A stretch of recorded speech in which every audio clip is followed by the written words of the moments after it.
Big Boss Marathi season 6चा contestant Prabhu Shelke याला खूप मोठा आजार आहे. तो आजार नक्की काय आहे आणि त्या आजाराला एवढे खरंच पैसे लागतात का? खरंच तो आजार बरा होऊ शकतो का? याबद्दल थोडंसं डिटेलमध्ये समजून घेऊया. प्रभू ज्यावेळेस बिग बॉसच्या घरात आला आणि त्याने सांगितलं की त्याला थॅलेसेमिया नावाचा आजार आहे. त्या आजाराबद्दल थोडंसं सर्च केल्यानंतर एक गोष्ट लक्षात आली की प्रभूचा जो आजार आहे तो कधीही बरा न होणारा आहे.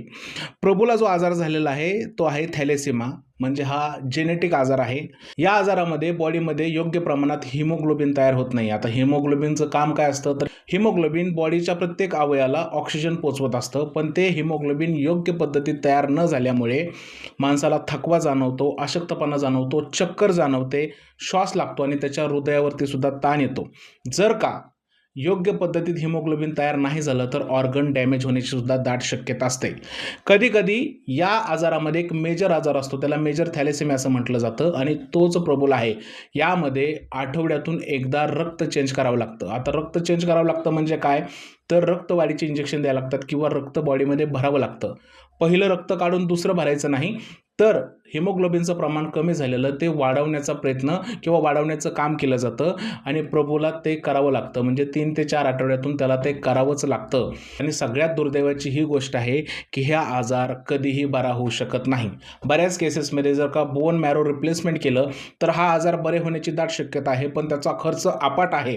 त्याचबरोबर बोन मॅरोसुद्धा योग्य पद्धतीने मॅच व्हायला हवा. जर का बोन मॅरो मॅच नाही झाला तरीसुद्धा हा आजार बरा होत नाही, उलट जीवाला धोका निर्माण होतो.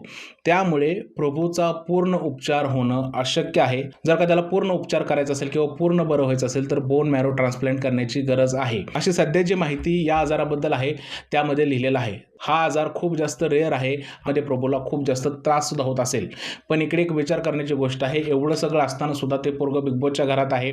बिग बॉसच्या घराच्या बाहेर असताना सुद्धा सोशल मीडियावरती ॲक्टिव्ह आहे, काम करायचा प्रयत्न करते. त्याचे विचार बघा, मला आधी घर बांधायचे, मग लग्न करणार आहे, करिअर बघायचे.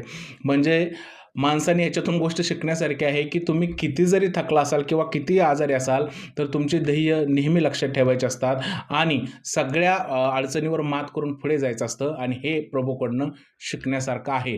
तुमचं काय म्हणणं आहे प्रभू शेळकेबद्दल आणि खरंच त्याच्या जिद्दीबद्दल कमेंटमध्ये मला नक्की सांगा. तुम्हाला जर का हा व्हिडिओ आवडला असेल तर त्याला लाईक करा, शेअर करा, चॅनलला सबस्क्राईब करायला विसरू नका. भेटूया पुढच्या व्हिडिओमध्ये. तोपर्यंत जय हिंद, जय महाराष्ट्र आणि भारत माता की जय.